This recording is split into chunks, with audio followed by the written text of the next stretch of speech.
Como aumentar sua restituição de imposto de renda? Saiba tudo sobre isso aqui nesse vídeo, tá bom? Antes de continuar, quero te pedir para se inscrever no canal. Lembre-se que esse canal não é só sobre imposto de renda, tem muito assunto de imposto de renda, mas é o que mais me pedem para fazer imposto de renda, né? Vídeo sobre imposto de renda. Mas a gente fala sobre registro de marca, fala sobre contabilidade em geral, sobre empreendedorismo. Então se inscreva no canal, que eu tenho certeza que você vai gostar, tá bom? Então vamos pro conteúdo. Fala pessoal, beleza? Jobson mais uma vez com você e o período tá para falar sobre imposto de renda, né? Eu sei que a gente fala muito sobre imposto de renda, mas é porque é um tema que tem muitas dúvidas, eu tento sanar o máximo que eu posso, né? Sanar o máximo das dúvidas que eu posso aqui de todos vocês. E o que é que acontece em relação a imposto de renda? Muita gente tem dúvidas sobre restituição. Primeiro de tudo, você tem que entender o que é restituição. Para você saber como é que você vai poder ter uma restituição maior, você precisa saber inicialmente o que é uma restituição. A restituição, muitas pessoas acham que é a Receita Federal pagando coisas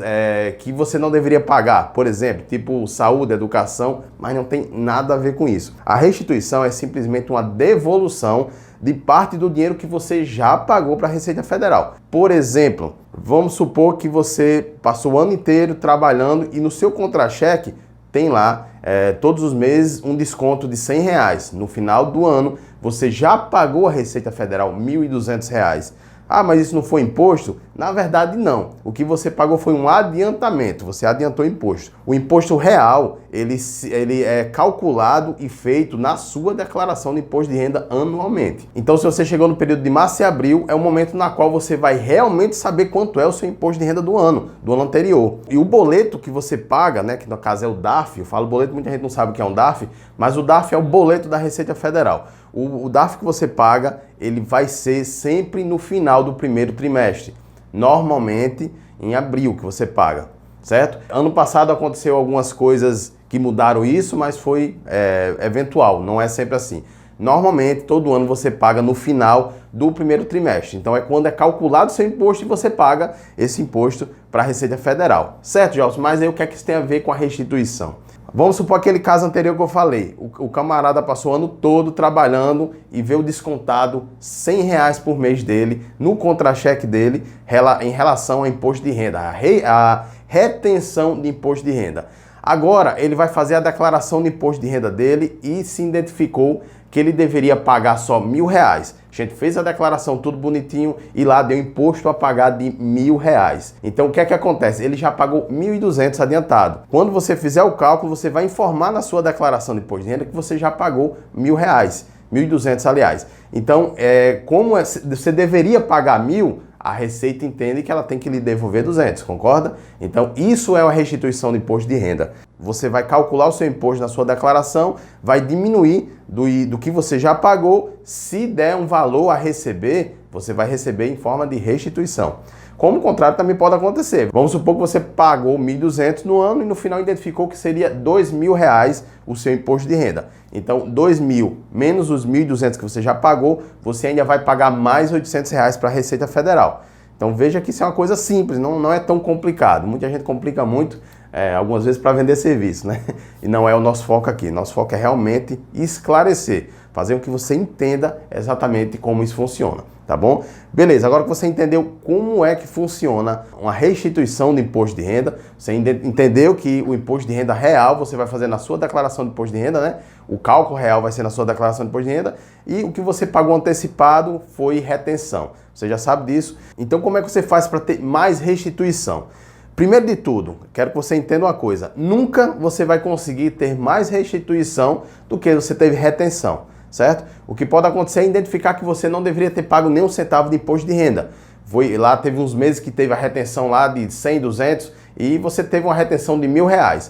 Só que no final do ano você só faturou R$28.559, que é o limite. Nesse limite para baixo você não paga imposto. Então o que é que aconteceu? A Receita Federal entendeu que você não deveria ter pago imposto e você reteve, você pagou adiantado R$1.200. O que é que vai acontecer? Você vai receber seus R$1.200 integralmente, você vai ter que receber tudo de volta, certo?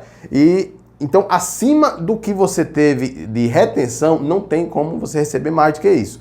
Se você teve uma retenção de R$1.000, o máximo que você vai conseguir de volta da Receita é os 1.000. Se você recebeu 3 mil reais, o máximo que você vai receber são os 3 mil, certo? Nunca acima disso. Então o que você tem que entender é que a única forma de você aumentar a sua restituição é tê-la ao máximo. Para você ter ela ao máximo, você tem que mexer na sua declaração de imposto de renda, fazer com que a sua declaração de imposto de renda dê o menor valor de imposto possível, certo? Nem sempre tem o que fazer, mas algumas vezes tem um detalhe ou outro que dá para você otimizar. Como é que você vai fazer isso? Fazer com que o seu imposto dê o mínimo possível. Se der zero, melhor ainda, né? Significa dizer que você teve muitos descontos dedutíveis, como saúde, educação, esse tipo de coisa. Como é que calcula o imposto de renda? Você vai informar a sua receita, vamos lá que você ganhou 40 mil no ano e até 28 mil você não paga. Se você conseguir informar 12 mil de despesas dedutíveis, o que são essas despesas dedutíveis? Tudo relacionado à educação e saúde, certo? Por exemplo, plano de saúde, você vai diminuir disso da base de cálculo. Plano de saúde, educação, dependentes, cada dependente tem um valor lá na qual diminui a sua base de cálculo. Então você ganhou 40 mil no ano e aí você gastou 5 mil de plano de saúde entre você e seus filhos. Então não é mais 40 mil que você vai calcular imposto, é só 35. Diminui 5 mil reais aí. Agora você vai calcular o imposto em cima de 35. Aí você identificou que teve a sua faculdade, você está fazendo faculdade e vai pagar essa faculdade, vai informar essa faculdade na declaração para diminuir esses impostos. Então foi mais 7 mil reais. Aí você estava com 35 mil de base de cálculo, menos 7 que você teve de despesa com educação, né, a sua. Aí diminui menos 7, você vai ter só 28 mil reais de base de cálculo para fazer o cálculo do seu imposto. O que é que acontece nesse ponto? Você não paga imposto de renda. Então, se você consegue diminuir o máximo até chegar ao limite de não ter que pagar imposto de renda, tudo o que você já pagou antecipadamente para a Receita Federal em forma de restituição, você vai receber de volta. Simples assim, não tem dificuldade. Então, qual é a estratégia? É você passar o ano todo juntando o máximo possível de deduções que você possa ter para diminuir a sua base de cálculo quando você for calcular o imposto, certo? Diminuir receita, isso não tem lógica, né? Que ninguém vai querer diminuir o quanto ganha para ter restituição de imposto de renda, isso é um absurdo. Mas despesa, possivelmente você tem algumas despesas que nem percebe, principalmente em relação à educação e saúde, principalmente não, só em relação à educação e saúde. Tudo isso você pode deduzir. Aí, Jobson, eu posso deduzir aluguel, essas coisas? Não, infelizmente não. Aluguel, outras despesas você não pode deduzir. Só o que você pode deduzir é realmente tudo relacionado, não tudo, ainda tem coisa que não pode, mas despesas relacionadas à educação e saúde, tá bom? Medicamento você pode deduzir desde que esteja dentro de alguma consulta que você fez, certo? Uma internação, mas você comprar só medicamento por fora, isso aí não pode. Muita gente coloca, só que isso é um erro, viu? É muito fácil da Receita identificar e te chamar para uma conversa lá que é extremamente chato, tá bom? Espero que você tenha entendido que a única forma realmente é tendo despesas dedutíveis para poder diminuir o seu imposto e aumentar a sua restituição, né? A retenção já aconteceu, que aconteceu no ano anterior, mas só onde você pode realmente mexer nisso, procurar o máximo de despesas dedutíveis para você poder diminuir na sua declaração de imposto de renda. Qualquer dúvida, deixa um comentário que eu te respondo com o maior prazer, tá bom? Eu espero que você tenha gostado do vídeo e não esquece de deixar aquele like aí, aquela curtida que assim o YouTube me mostra para mais gente aí, a gente vai ajudar mais pessoas em relação a esse tipo de assunto, tá bom? Um abração e até o próximo vídeo.